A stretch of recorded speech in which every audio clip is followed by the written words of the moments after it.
ወደ ግረኛው መንገድ ወጣና ትከሻዬ ላይ ያለን ቦርሳ ለመንጠቅ ጎተተኝ እና እኛ ያለቀስንበት ነው። ለምን ምናቃቸው ጓዶቻችን የነበሩ ናቸው እዛ ይታፈ ይሄም ኔክስት ይር በቀጥታ ኢትዮጵያ ቀይ ባህር ላይ አብይ እንዲህ ብሎ ነበር እንደዚህ ነግሮኝ ነበር የሚሉ ከዚህ ከብልጽግና በብቃት ማነስ ተባረው የወጡ ኦኬ አገር ውስጥ ያለው ነውጥ ከውጭ የሚመጣ ጥቃት ካልመከተ ሱዳን ነዳጅ ባወጣች ከራሳቸው ጉዳዩ በባለቤትነት ከመሩት በማስረጃ ማቅረብ ምንችላቸው ድምጾች ቪዲዮዎች በቀረበበት ጉዳይ ላይ ይሄ ሰውዬ በዚህ ጊዜ ይሄን ለምን አለው ከዚህ የሚያተርፈው ማን ነው ብለሽ ስትጠይቂ በመሰረቱ መከላከያ ሊከሰው ይገባል እና አንዳንድ ጊዜ ሰኔል እንደዚህ አይነት ነገር መርጠው ነው እንደነዚህ ሰዎች ነው መላ ኢትዮጵያውያን በጉጉት ምን ጠብቀው ወር ሆኗል አሁን ይበል በግምት 3 ሰዓት ሲሆን ስብሃት ደውሎ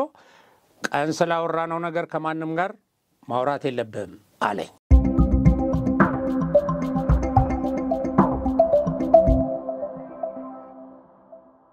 ጤና ይስጥልኝ እንዴ ሰነበታችሁ ክብራትና ክብራን የሐቅና ሳቅ ሚዲያ ተመልካቾቻችን ቤተሰቦቻችን እነሆ ወደ ስራ ተመልሰናል እንግዲህ ካስገዳጅ ረፍት በኋላ ተገናኝተናል ጤና ይስጥልኝ እንዴ ሰነበትክ ገበየው እንዴ ሰነበትሽ እንኳን ለዚያ በቃሽ እንኳን ወደ ስራሽ ተመለሽ አሜን አመሰግናለሁ ምናልባት ትንሽ ለጥንቃቄ ጉዳዩን አንዳንድ ሰዎች ደግሞ ጠይቃሉ ይጠየቁ ነው እውነት ነው በቅድሚያ በተለያየ አጋጣሚ እናንተ ፕሮግራሙን ሲሰሩ ሐሳቡን ለተመልካች አድርሳችሁ አብዛኛው ሰው የሰጠውን ኮሜንት አብቤዋለሁ በጣም እጅግ አድርጌ አመሰግናለሁ እናንተም ያው የችግሩን ክብደት ለመግለጽ ሞክራችሁታል ቴዲም እየሰማውት ነበር ባለፈው በጣም በደንብ አድርጎ ሐሳቡን አጋርቶልኛል አመሰግናለሁ ያው ለተመልሼ ወደ ስራ እንድመለስ ለጤናዬ ለተጨነቃችሁ ሁሉ እጅግ አድርጌ ነው ማመሰግነው ትንሽ ለጥንቃቄ ግን አንዲት ነገር ማስተዋወቅ ፈልጋለሁ ምክንያቱም በተለይ ደግሞ ሰሞኑን ተደጋጋሚ እንደዚህ አይነት አጋጣሚዎች እየተፈጠሩ እንደሆነ እኔ ከነገርኳቸው ሰዎች ሌሎች እንዲያጋጥማቸው ሰዎች ነግረውኛልና ምንድነው ጉዳዩ ሞተረኛ እንግዲህ ህጋዊ የሆነ ፍቃድ የተሰጠው አካል ነው አይደለ የሚንቀሳቀሰው ነገር ግን ሰዓቱ አልተገደበም ወይ የሚል ጥያቄ ሁሉ አንስቻለሁ በራሴ ምክንያቱም ማታ 2 ሰዓት አካባቢ ነው ሞተረኛ እኔ በመጓዝበት የግረኛ መንገድ በሞተር የሚሄድ ሰው ወይ ሞተረኛ የሚለው ከሌላ ስራ ጋር ምናምን ስለሚያያዝ ማለት በሞተር ቢዝነስን የሚሰራ በሚል እንስራ እናስበው እኔ እግረኛ መንገድ ላይ ስጓዝ ነው እንግዲህ ከዋናው የማንኛውም የትራንስፖርት ምንድነው የሚባለው አካል ከሚንቀሳቀስበት ወጥቶ ወደ ግረኛው መንገድ ወጣና ትከሻዬ ላይ ያለን ቦርሳ ለመንጠቅ ጎተተኝ እና መጎተት ብቻ ሳይሆን ተንደርድሮ የሚወርደው ወደ ዋናው አስፋልት ነው ወደዛ ጎትቶ ስለሳበኝ ነው እሱ በሞተር ፍጥነት ለማምለጥ ሲያስብ እኔ ደግሞ በዛ ፍጥነት ላለመጎተት ስትታገይ አው ድንጋጤውም አለ ደሞ ከኋላ የመጣ ስለሆነ አስፋልት ላይ ጥሎኝ ትንሽ አካል ጉዳት ያጋጠመኝና ያው እግዚአብሔር የተመሰገነ ይሁን ከባድ እንዳልሆነ ነው ያው እኔ ማስበው ትንሽ አንዳንድ ነገሮች ይቀራሉ ግን ደህና ነኝ አሁን ለዚህ ነው ወደ ስራ የተመለስኩትና ስለተጨነቃችሁ ጤናዬን ስለተመኛችሁ መልካም ምኞታችሁን ስለገለጻችሁልኝ እጅግ አድርጌ አመሰግናለሁ ለማለት ፈልጋለሁ ያው በሞተር ጉዳይ ግን መንግስት የሚመለከተው አካል በተለይ ገደብ ቢደረግበት ሰዓት ቀን ላይ ሰዎችም ሊያገዙ ይችላሉ እንዲህ አይነት ችግር ሲያጋጥም ማታ ላይ ግን ለሌላ ዓላማ ካልሆነ በስተቀር በትክክል በዛ ሰዓት ቢዝነስ ምንድነው ይሄ ስራ ገቢ ማስገኛ ነው አቃለው በዛም የተዳደሩ ቤተሰቦች አሉ ግን የነሱን ደሞ ነገር ተጠቅመው አላስፈላጊ ነገር የሚያደርጉትን ለመቆጣጠር የሰዓት ገደብ ቢደረግበት ጥሩ ይመስለኛል ለኔ እንደ ሐሳብ ዛሬ እንግዲህ ወደ ሰኔ ማጠቃለያ ላይ እየደረስን ነው በ2018 መስከረም አዲስ አመት ደግሞ በጣም በርከት ያሉ አዳዲስ አስደሳችና የምስራች ምን ሰማበት ወር እንደሆነ መላው ኢትዮጵያውያን በጉጉት ምን ጠብቀው ወር ሆኗል አሁን ይበልጥ እንደ ሁሉ ጊዜው አዲስ አመት መጣ ብለን እንደምንለው በዚህም አዲስ አመት ደግሞ ሌላ አስደሳች ነገር ልንሰማ ነውና እንደሚታወቀው ህዳሴ ግድቡ ይመረቃል ተብሎ በተጠናቀቀ ሌላው የተፈጥሮ ሀብታችን ከዛም በዘለለ ደግሞ ሌላ የምስራች አለ የጋዝ የምስራች ኢትዮጵያ ወደ ውጭ ትልካለች ከሚቀጥለው መስከረም ጀምሮ በርግጥ ከጋዜጠኞች ነው የሰማነው አይደለም በሚዲያ ነው በቃ አካል በሚል እንውሰደው ወይስ አናውንስ ተደርጓል እሺ ይሄ ነገር ተዳፍኖ የቆየ ግን ደግሞ እንደ አዲስ የሰማነው ጉዳይ ነው እንዴት ነው ይሄ ጉዳይ እስቲ ትንሽ እዚህ ጉዳይ ላይ ያጠናው ጥናት የሰራው ሪሰርች ካለ አጋራን ይሄ ያው ብዙ ሪሰርች አያስፈልገውም ግን ምንድነው በጠቅላይ ሚኒስትሩም ሲናገሩ ይሄን መጀመሪያ ገለጹ ኦልሞስት ያው አበሰሩ ከመስከረም ጀምሮ ወደ ውጭ እንልካለን አሉ ይሄንን በሚስጥር ተይዞ እንደቆየ ለአመታት ምክንያቱም ትልልቅ ሌሎች ፕሮጀክቶችን ሰራ ስለነበረ ይሄም ጉዳይ ተጨምሮ የውስጥ ችግርም የውጭ ጠላትም ስላላት ሀገሪቱ ይሄ በሚስጥር ግን ስራው ሲካሄድ ነው የቆየው እና ምንድነው ያሉት እሳቸው እኔ ጉብኝት በማደርግበት ጊዜ ለእናንተ አሳይ የነበረው ስንዴውን ነው እኔ ግን ሰራ የነበረው ከታተል የነበረው እዛ ላይ ነው ያን እንደ ካሞፍላጅ አድርገው ማለት ነው ስለዚህ አሁን ኢትዮጵያ ከሚቀጥለው መስከረም ጀምሮ ይሄን ወደ ውጭ በመላክ $8 ቢሊዮን በአመት ታገኛለች ይሄ በጣም ትልቅ ስኬት ነው 8 ቢሊዮን ብር በአመት ታገኛለች ኢትዮጵያ ለነዳጅ $4 ቢሊዮን ባይዘው 8 ቢሊዮን ዶላር ነው የምታገኘው በአንጻሩም ኢትዮጵያ $4 ቢሊዮን በአመት ለነዳጅ ታወጣ ነበር ይሄን ሴፍ ታደርጋለች ኦኬ እና ማለት ይሄ በቀላል የሚታይ ነገር አይደለም ትልቅ ስኬት ነው እንግዲህ ቀደም እንዳልሽው ይሄ ብቻ አይደለም ስኬቱ አንደኛ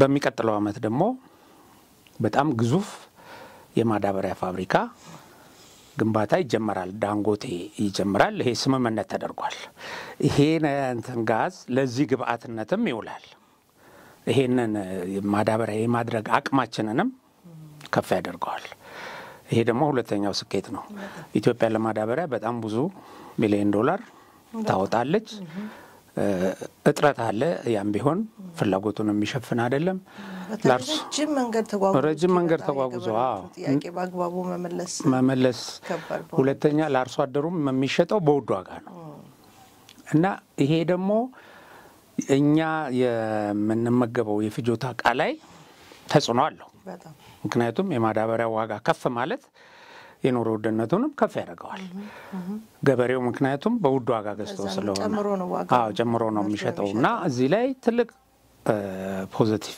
ኢምፓክት አለው ይሄም ሌላው አስደሳች እና ኢትዮጵያ ስኬት ተብሎ ሊገለጽ ይችላል ሌላው የህዳሴው ግድብ ነው ያው በመስከረም ይመረቃል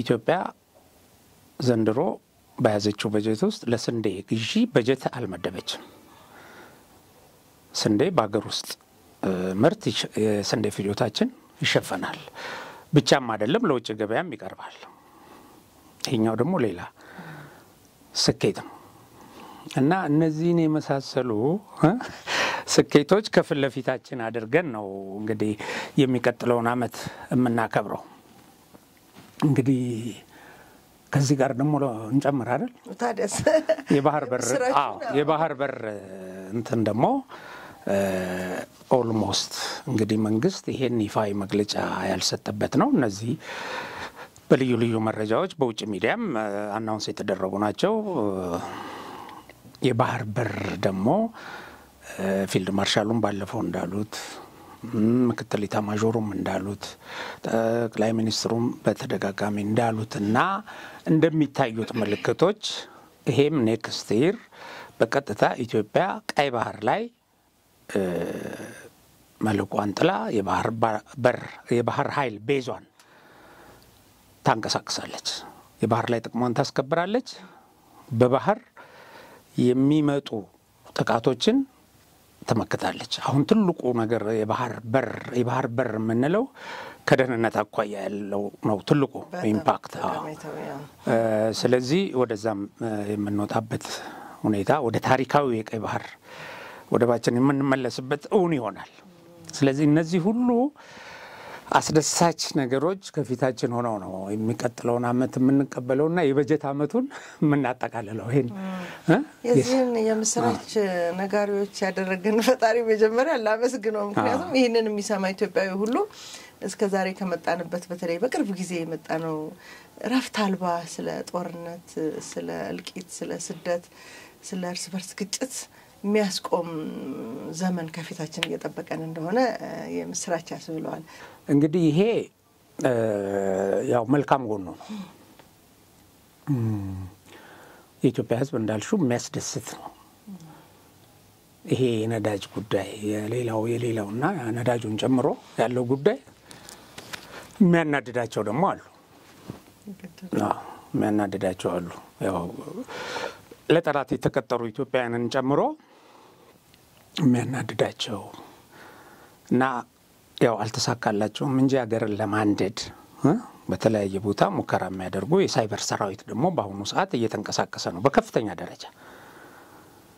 ይሄ በሻዕቢያ በግብጽ የተቀጠረ ኃይል እየተንቀሳቀሰ ነው። በዚህ ወቅት እንዳየነው በከፍተኛ ደረጃ ከባለፈው የዩቲዩብ ሰልፍ እዛ ዩቲዩብ ላይ ተሰባስበው የሆነ ብዙ ሚሊዮን ሰው እናሳትፋለን ብለው አመጽ ጥሪ እንዳደረጉት ሁሉ ያው የመምህራን ነበር፣ የሐኪሞች ነበር፣ ይሄኛው ዩቲዩብ ዘመቻ ነበረ። ከዛ ቀጥሎ ደግሞ ይሄ አልሳካ ሲል ምን መጥቷል? አብይ እንዲህ ብሎ ነበር እንደዚህ ነግሮኝ ነበር የሚሉ ከዚህ ከብልጽግና በብቃት ማነስ ተባረው የወጡ ሰዎች ደግሞ የተጠናከረ ዘመቻ ከፍተዋል። ምናልባት ሰምተሽ ይሆናል። አሁን ባለፈው የታየ ጦርነቱን የጀመረው እሱን ነገር በደንብ እንለዋለን። በተጻራሪ ደግሞ አንድ የቲፒኤልኤፍ የህግ የፍትህ ቢሮ ኃላፊ የነበረ ሰው ደግሞ እንዴት አድርጎ እንደተነተነው እንዴት አድርጎ ቲፒኤልኤፍ ሰራዊቱን ከቦ ሊያጠቃ ቅድ እንዳወጣ የተነተነ ደግሞ አለ። ልክ ሴኮ እንዳለው እንደውም ይሄኛው ከሱ በጣም በበለጠ ሁኔታ አሁን እንደዚህ አይነት ነገር ገዱ አንዳርጋቸው እሱ ቲፒኤልኤፍ እንደዛ ብሎኛል፣ አብይ አማራን አጠፋለሁ ብሎኛል እንዳለው ሁሉ ታየ ገዱ ደግሞ የሆነ ሰው ሪከመንድ አድርጌ ሳቀርብ የወለጋን ሰው እንዴት አምነህ ለስልጣን ታመጣለህ አለኝ። ይሄ ደግሞ ከኦሮሞ ጋር ለማጋጨት የተያዘ ነው። አንድም ደግሞ እንደዚህ ሚልኬሳ የሚባል ምናምን መጥቶ አብይ እንትናን ብአዴንን አጠፋለሁ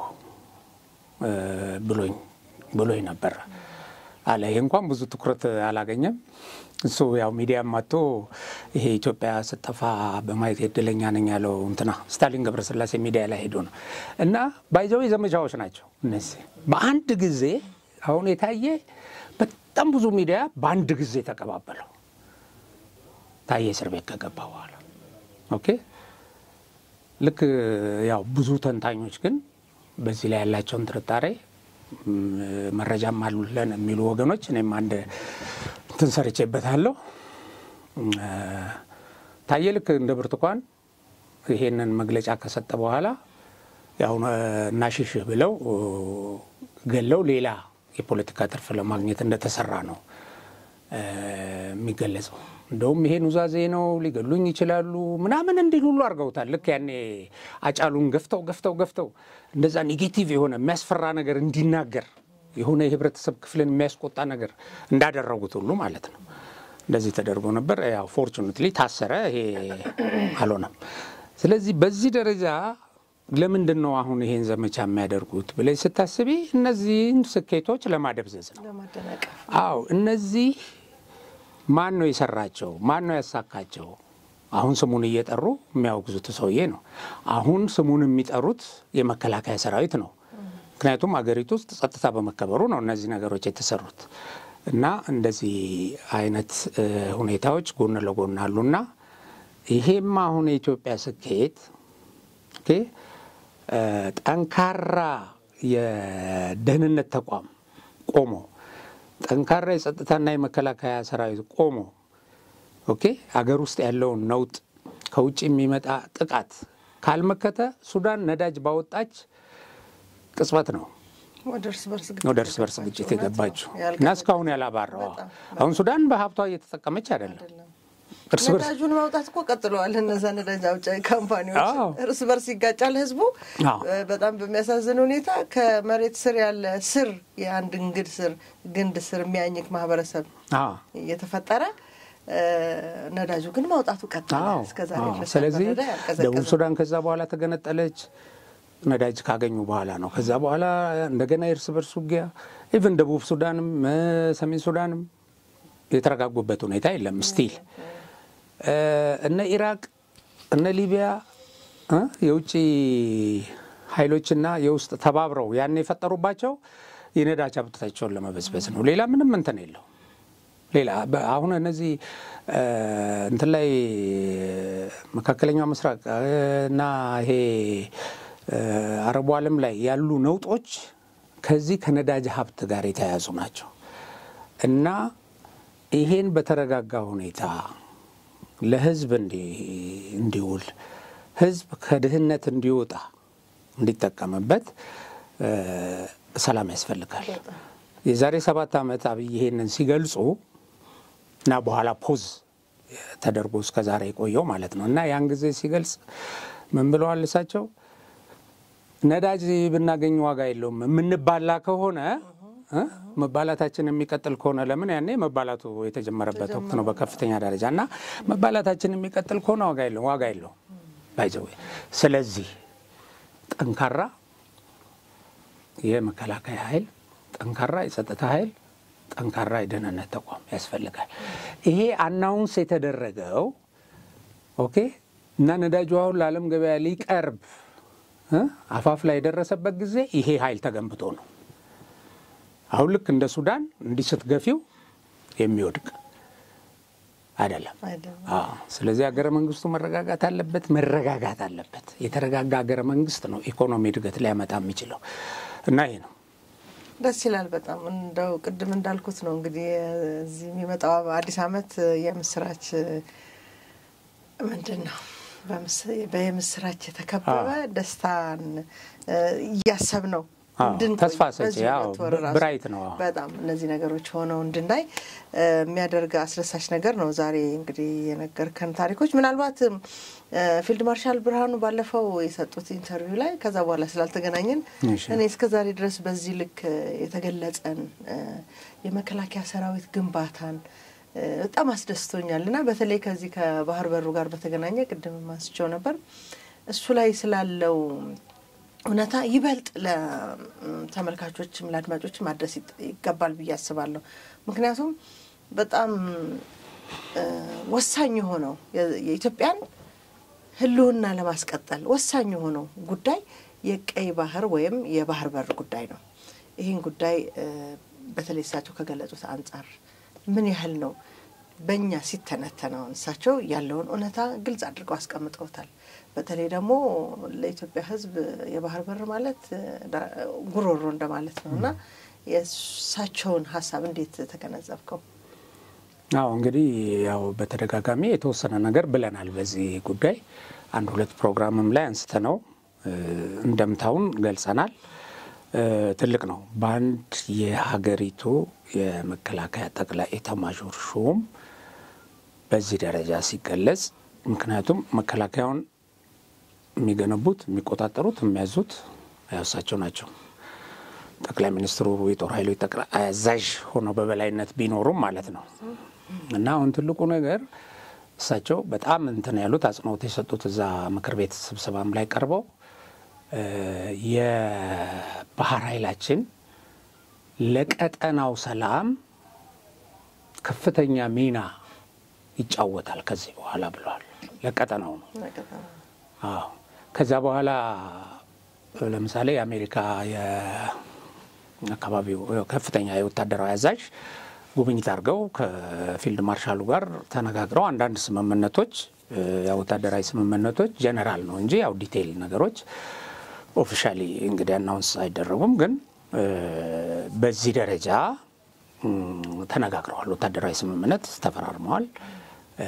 በዛ ጊዜም የኢትዮጵያ ሰራዊት ለቀጠናው ሰላም አስፈላጊ ነው፣ ጠንካራ አጋር ነው ሲሉም እኛ የአሜሪካው ጀነራል ተናግረዋል። እና ኢትዮጵያ አሁን በዚህ ደረጃ ስዕል አላት። እንግዲህ የዛሬ ወደ አዲሱ ዓመት መጀመሪያ ምናምን አካባቢ ታስታውሽ እንደሆነ ተከበበ ግብጽ በዚህ መጣች፣ ሱዳን እንትና ሶማሌ ጋር ኤርትራ ምናምን ይሄ ሁሉ ምንም ነው። በቃ አሁን እዚህ ያለውን የኢትዮጵያን ስትራቴጂካዊ ጠቀሜታ የኢትዮጵያን ተፈላጊነት ለማደብዘዝ ነው ያ የተደረገው እና ኢትዮጵያንም ለማሸማቀቅ ኦኬ። ግን አሁን ያለው ሁኔታ ግን ከዛ በጣም ተቃራኒ የሆነ ነው እና በዚህ ደረጃ የባህር ኃይላችን የተቋቋመው እንደሌላው የምድር ሰራዊት በምድር ላይ ሊንቀሳቀስ ሳይሆን በባህር ላይ የአገሪቱን ጥቅም ሊያስከብር በባህር ላይ አገሪቱ ላይ የሚመጣውን ጥቃት ሊከላከል ነው ብለዋል። ኦኬ አሁን የት ጋር ነው የጦር ቤዙ ባህር ላይ የሚል ነገር ብቻ ነው እንግዲህ። ይሄ ልክ እንደ ነዳጁ ያው አንድ ቀን ደግሞ ይፈነዳል። እሱም ባይዘው በቅርቡ ነው ይሄ እንደሚመጣ ነው አጠቃላይ። እና ደጋግሞ ተናግረዋል ፊልድ ማርሻሉ ይሄንን በኮማንዶ ምርቃ ላይ ተናግረዋል፣ በምክር ቤት ሪፖርት ላይ ተናግረዋል፣ በዋር ኮሌጅ በመሳሰለው ላይ ተናግረዋል። በቃ ኢትዮጵያ በየትኛውም አቅጣጫ በምድር በሰማይ በባህር የሚመጣ ጥቃትን የሚመክት ኃይል ገንብታለች ብለው እና ይሄ ለኢትዮጵያኖች ያስደስታል። ለኢትዮጵያ ጠላቶች ደግሞ ያው መርዶ ነው ነው እና ይሄ ነው እንግዲህ። ሌላውን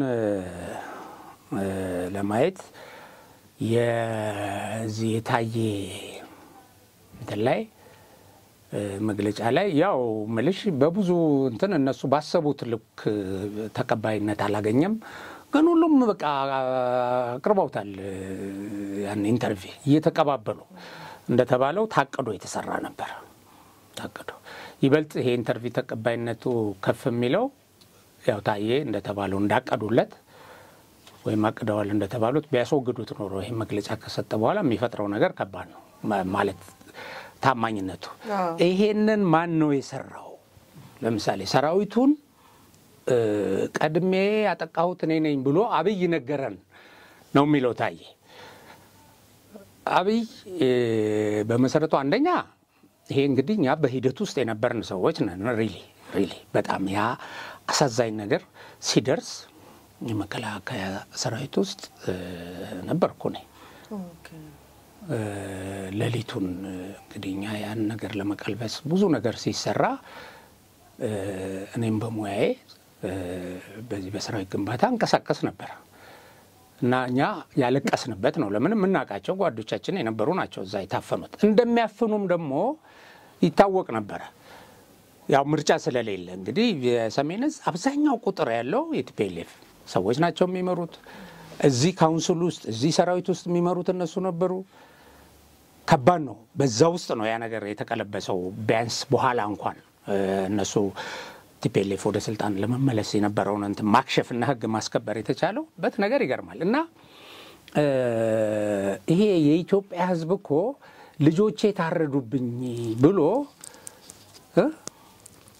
በነቂስ ወጥቶ ነው ያን ጦርነት የዘመተው። ያ ክህደት የኢትዮጵያ ህዝብንም መካድ ነው። ይሄ ሰሜን ዕዝን ያጠቃው እንትን ነው እና የሆነ ሌማን መሆኑን የምታውቂው የሰሜን ዕዝ እኔ ነኝ ጦርነቱን የጀመርኩት ብሎኛል አብይ አለና ደግሞ እንደ ወታደርም ሲያደርገው ታዲያ እንደዚህ ተከቦ የሚደመሰስ ከሆነ የመረጃ ክፍሉና የመገናኛ ክፍሉ ምን ይሰራል ብሎ ደግሞ ወታደራዊ ትንታኔ መገናኛ ክፍሉም የመረጃ ክፍሉም እኮ ታፍኖ ነው አብሮ አብዩስ ተደርጎ ነው። የመረጃ ክፍሉ የመገናኛ ክፍሉም ውስጥ የሚመሩት እነዚህ ቲፒኤልኤፍ ሰዎች ነበሩ። ገባሽ? ይሄን እንኳን ለመረዳት ሁለተኛ እኔ በዚህ ዙሪያ ኢሳት ቀለበት የሚል የዛን ጦርነት በጣም ዝርዝር መረጃ አንድ ትልቅ ቮሊዩም ያለው መጽሐፍ ጽፈናልኛ። ይሄን ስንጽፍ እያንዳንዱን የሰሜን እዝ ቪክቲም የነበሩ ሰዎች በከበባ ስር የነበሩ የታገቱ ኦኬ ከዛ በኋላ ይሄን ጦርነት ለመቀየር እንትን ያሉትን ከሩቅ ቦታ ተወርውረው የመጡትን ይሄን ለመመከት እነዚህን ሁሉ ጠይቀን እያንዳንዱ ክፍለ ጦር በዛ ጦርነት ላይ ተሳተፈው ኢንተርቪው ተደርጎ ኦኬ መረጃ ተሰብስቦ ነው የተሰራው ይሄ መጽሐፍ ማለት ነው። እና ይሄን ቢያንስ እሱን እንኳን ቢያነብ ይሄ አሁን ታየ የሚባል እንትን ቢያነብ ጥሩ ነው። ግን ዋናው ነገር ስለማያቅ ግን አይደለም። ዋናው እኮ ስለማያቅ ነው። አንቺ ማወቅ የመነጨ አይደለም። ባታቂ እንድታቂ ይደረጋል። እያወቅሽ ግን ገባሽ እያወቅሽ ይሄን በል ተብሎ ያንን ነገር ማድረግ የተለየ እና ይሄ ሰውዬ በዚህ ጊዜ ይሄን ለምን አለው ከዚህ የሚያተርፈው ማን ነው ብለሽ ስትጠይቂ ማን ነው የሚያተርፈው? የላኩት ናቸው። የላኩት እነማን ናቸው? ቲፒኤልኤፍ በዚህ ጉዳይ ጄኖሳይደር እያለ ፌዴራል መንግስቱን ይከስ ስለነበረ ራሳቸውን ከወንጀል ነፃ ለማድረግ ወደፊት እኮ ተጠያቂነት ይኖራል። ከዚህ ተጠያቂነት ለመውጣት ሲሉ ገባሽ እቺን ነገር በቃ በታየ ውስጥ ያወሩት እነ ጌታቸው አሰፋ ናቸው። በታየ ውስጥ ያወሩት እና አንዳርጋቸው ጽጌ ናቸው። የሻዕቢያ የሳይበር ሰራዊት የሱ ልጆች ናቸው።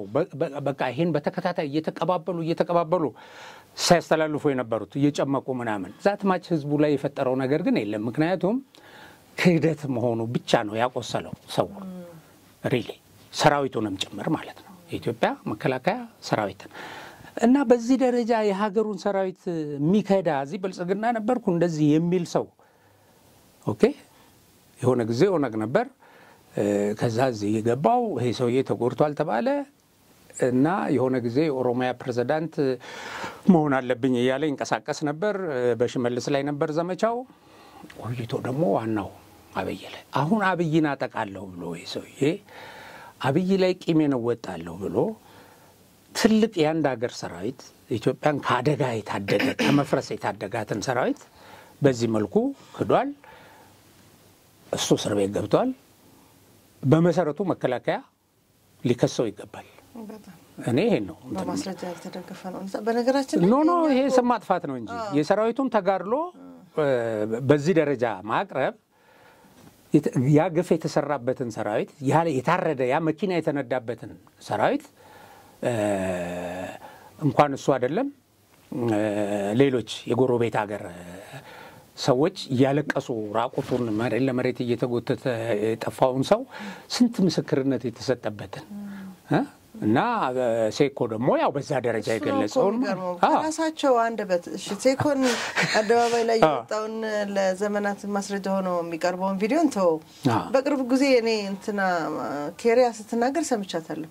ለጦርነቱ ብዙ ዝግጅት ስናደርግ ነበር ብላለች ቃል በቃልና እኛ እሺ እንደ ወገንተኛ ተደርገን ወደሆነ አንድ አካል ሳይዳርገዋል ተብለን እንፈረጅ የምንለውን እውነታ እንኳን ይሄ ፌደራል መንግስትን ለመደገፍ ከሚል ይበሉን እኛን እንደ ጋዜጠኛ ከራሳቸው ጉዳዩ በባለቤትነት ከመሩት በማስረጃ ማቅረብ ምንችላቸውን ድምጾች ቪዲዮዎች በቀረበበት ጉዳይ ላይ እንዲህ አይነት ክህደት የተሞላበት ንግግር መናገር አንዳንድ ጊዜ ምናልባት ቀድሞ ወደዛ የሥራ ኃላፊነት ራሱ ማምጣት ስህተት ነበር ማለት ነው።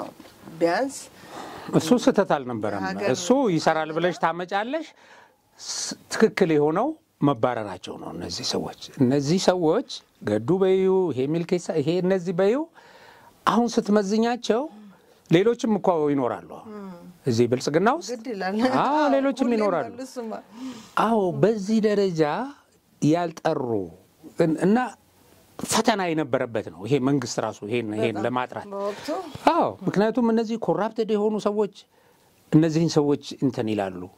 ምክንያቱም ኮራፕሽን ከዚህ በኋላ ይቀጥላል ተብሎ ስለማይታሰብ ባለሀብቶች ተናግሯል ጠቅላይ ሚኒስትሩ እኮ ባለሀብቶች ጽንፈኞችን ተደግፋላችሁ ገንዘብ እንደዚህ ያደርጉ ነው ወደዚህ ያደረሷቸው እና በነገርሽ ላይ በዛውም ለማስታወስ እሱ ይሄ መረጃ በጣም ፓወርፉል እንደው ብዙ ሰው እንዲጠራጠረው ያደርግ የነበረው እንደተባለው እንደ ታዬ ይሄን ነገር ከተናገረ በኋላ እንደ ሀጫሉ ቢወገድ ይሄውች ሚስጥር ስላወጣ መንግስት እርምጃ ወሰደበት ምናምን የሚል እንጂ ለታዬ ሰልፍ የሚወጣ ሰው የለም።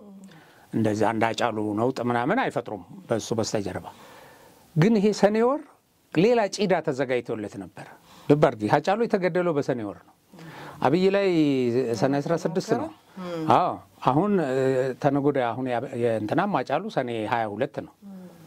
እነ ዶክተር አምባቸው ሰኔ ላይ ነው የተገደሉት እና እነ ሰዓረ ሰኔ 15 እና አንዳንድ ጊዜ ሰኔ ለእንደዚህ አይነት ነገር መርጠው ነው እንደነዚህ ሰዎች ነው የምትየው። አስደግመው ባይዘው ቲፒኤልኤፍ እኮ እንዲህ አይነት እምነት አለው። የሆነ ጊዜ በዚህ ወር በዚህ ምናምን የሚላቸው ነገሮች አሉ፣ የጥንቆላም ነገር።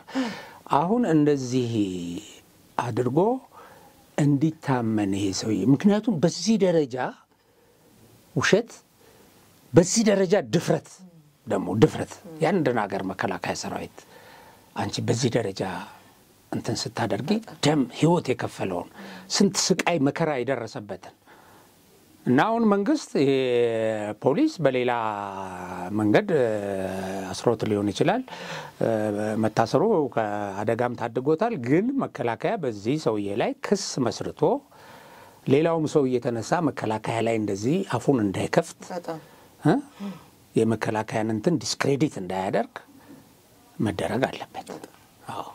በጣም እና ይሄ ነው። ሌላ ምን አለሽ አንቺ? አይ ምታነሽው ከሌለሽ እኔ ልቀጥል። ያው አዲስም ስለሆንሽ ነው። ትንሽም ሳያዛቡሽ አይቀሩም። እዛ መሬት ምናምን ጋር ስትጋጪ ያ ትንታግ የሆነውን ትንሽ እኮ ገና እየተለማመድኩት ነው ስቱዲዮውን እና አይ ምንም ችግር የለውም እኛ አለን እና እኔ በደንብ ቻርጅ አድርጌ ነው የመጣሁት ዛሬ። ስለዚህ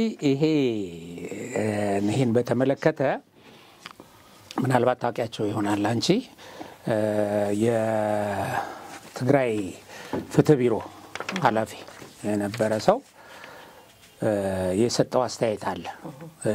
ማለት ለዚህ ጉዳይ ሳይሆን በአንድ ወቅት የተናገረው ማለት ነው። እሱን አነበዋለሁ። ልክ ይሄ እንትና ሴኮ እንዳለው ሁሉ ማስረጃ ነው። ይሄ የፍትህ ቢሮ ኃላፊ ነው እና ምን ይላል? ጥቅምት 14 ጥቅምት 24 ነው አይደል ሰራዊቱ የተጠቃው 2013 ጥቅምት 14 2013 ዓ.ም ረፋድ 4 ሰዓት ላይ ስብሃት ነጋ እኔና አንድ ስሙን መጥራት ያልፈለኩት ብርጋዴር ጀነራል በመቀሌ ከተማ አብርሃ ካስትል ውስጥ ቁርስ እየበላን ስብሃትና ብርጋዴር ጀነራሉ ስለ ሀገራችን በተለይም ስለ ብልጽግናና ህወሓት ሲነጋገሩ አደመጥኩ ይላል ስብሃት። እና ጀነራሉ ምን ይላል? በሁለቱም ሰዎች ንግግር መሃል ጀነራሉ ህወሓት ከብልጽግና ጋር ባለው በወቅቱ የመሳሳብ ሁኔታን በማየት ነገሩ የከበዳቸው የሰሜን እዝ እንደሆነ የሰሜን እዝ እንዴት እናርገው በሚል ስብሃትን አነጋገረው ይላል። ለስብሃት አነሳለት ጀነራሉ። ስብሃት ለጀነራሉ ላነሳለት የሰሜን እዝ ጉዳይ ሲመልስ ሰሜን እዝ ሊያሳስብህ አይገባም ይላል ስብሃት።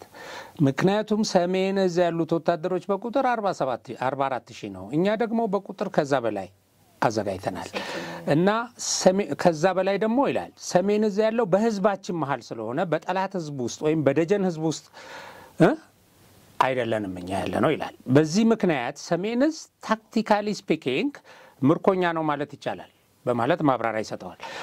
እኔ ይህ የስብሃት ነጋ ማብራሪያ በሰማዩን ቅጽበት ዝምታዬን ሰበርኩ። ስብሃት የሰጠው ማብራሪያ ፍጹም አደገኛ ነው። ይህ አባባል በተለይ ታክቲካሊ ምርኮኛ ነው ያልከው ሰሜን እዝ ፕራክቲካሊ ምርኮኛ ለማድረግ እርምጃ መውሰድን ይጠይቃል።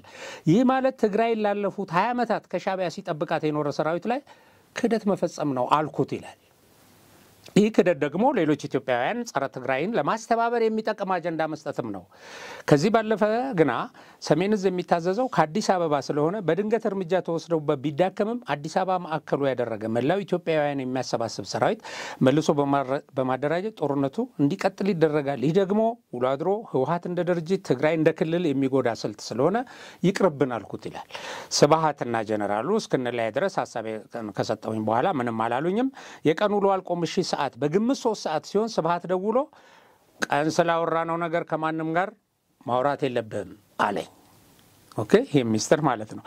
እንደተባለው ጥቅምት 24 2013 ዓ.ም ታክቲካሊ ምርኮኛ የሆነውና በጠላት ህዝብ መሃል ያለውን ሰሜን ዕዝ ፕራክቲካሊ ምርኮኛ ለማድረግ በህወሓት ወታደራዊ ቋንቋ አነጋገር መሰረት መብረቃዊ ጥቃት ተወሰደበት። ከዛ የሆነው ሆነ ይላል። ሌሎችም አሉት ባይዘው ማብራሪያው እንትን ንባብ እንዳይሆን ብዬ ነው። እና ይሄ ሰውዬ የፍትህ ቢሮ ኃላፊ ነው። ከዛ በኋላም ይላል በሽግግሩ ወቅት ማነው በእንትኑ ወቅት ይሄ በፌደራል መንግስት መቀሌን ከተቆጣጠረ ይሄ በህግ ማስከበሩ ወቅት ማለት ነው የፍትህ ቢሮ ኃላፊ ሆኜ ሰነዶችን ሳገላብጥ ይላል ህወሓት ያደራጀው ሰራዊት ቁጥሩን አየሁ ይላል። ሁለተኛ የተደረገውን ዝግጅት አየሁ።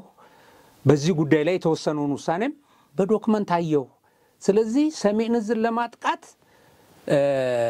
ድንገተኛ ሳይሆን ታቅዶ ረጅም ጊዜ ተጠንቶ እቅድ ተይዞ የተደረገ ነው ይላል እስከ መጨረሻው ንግግሩ ድረስ። እና አሁን ይሄንን እዛ ትግራይ ውስጥ ያለ የትግራይ ተወላጅ ለጉዳዩ ቅርበት ያለው ሰው በዚህ ደረጃ ሲናገር አዎ አንድ የሆነ ያው አስቸጋሪ ነው እንትን ለማለት ግን በዚህ ደረጃ ያለ ሰው ተነስቶ ተንታኝ ሆኖ እንደዚህ አለኝ አብይ ምናምን ይልሻል። ስለዚህ የእንትኑን ይሄ ምን ያህል ተንኮል ሴራ ሰውየውን ገጽታውን ለማበላሸት ለምን እነዚህ ነገሮች አሁን ቅድም የነገርና ያልናቸው ነገሮች ገባሽ? አሁን ይሄ እነዚህ ሰዎች ተሰብስበው አብይ ነገረኝ ምናምን የሚሉት ልክ አብይ በየሻይ ቤቱ በየምኑ ከነሱ ጋር እንደሚያወራ አይነት ነገር አሁንም ሌላ ይመጣና ደግሞ አብይ እንደዚህ ያለኝ ምን አሁን እንትን ሆኗል ባይዘው ማህበራዊ ሚዲያ ላይ በጣም መሳለቂያ ሆኗል። ሰዎች እንትን ይሉና እኔ ፈተና እንደምወርቅ አብይ ነግሮኝ ነው እኔ ከባለቤቴ ጋር እንደምጣላ አብይ ነግሮኝ ነበር እያሉ በዚህ ደረጃ እየተሳለቁባቸው ነው። ምንም ፖለቲካ ስለማይመስል እኮ ነው የሰውየው ሐሳብ። አዎ እንደዛ ስለማይመስል ነው። መልካም እንግዲህ ዛሬው ለዚህ እናብቃለን። ይቻላል። እንግዲህ በድጋሚ ወደ ስራ ስለተመለስኩ ደስ ብሎኛል ስለተገናኘንም ከተመልካቾች ጋር። የዛሬውን ግን እዚህ እናብቃ። በሚቀጥለው ሳምንት በሌሎች ፕሮግራሞች እንገናኛለን። መልካም። አዎ ያንቺን እንትን ያው ጥቃት ነው ወይ እንደዚህ ነው ወይ የሚል ነገርም ጥያቄ ያን የጠይቀው ስለነበረ ማለት ይሄ በመትሰራው ስራ ምክንያት የሆነ አጥቅተዋት የሆነ የሚሉ በጣም ተደጋጋሚ ጥያቄዎች ቀርበው ነበር። አልደረሰበትም ገናሱ ጋራው ግን እሱ ነው ማለት አይደለም በቃ ይሄ ሌባ እንትን ነው። ሌቦች ሰው እኮ እየገደሉ ነው የሚዘርፉት በአሁን ሰዓት እና መትረፍሽ ትልቅ ነገር ነው። ፎርዛት ማተር አካላዊ ጉዳትም ያልሽው አንዳንዴ አካላዊ ጉዳት ሲባል ወይ ጆሮ የተደፈነ ወይ ምናምን ነው። አካላዊ ጉዳት አይደለም የመቁሰል የመሳሰለው ነው። ፈርዘር ምርመራ የሚያስፈልጋቸው ነገሮች እንደነገርሽ ያሉ ቢሆንም ለማንኛውም ለተመልካቾቻችን ያው አቤ ደህና ነች ተከታተላለች ግን እንደው ማሳሳቢ ነው። ቦርሳው ውስጥ ወርቅ ነበረው የሚል ጥያቄ አውልኛል። እሱ በጣም አሳቀኝ። ለሱ የሰጠሽኝ መልስ ምን ነበር ያልሽኝ? እሱ ወርቁ እኮ እነ ምግቤ ጋር ነው ያለው ነገር አይ ቦርሳሽ ውስጥ ምን አለ ብዬ ስጠይቅሽ አዎ ወርቅ አለ ስልሽ አዎ እንደዛ አልሽኝ።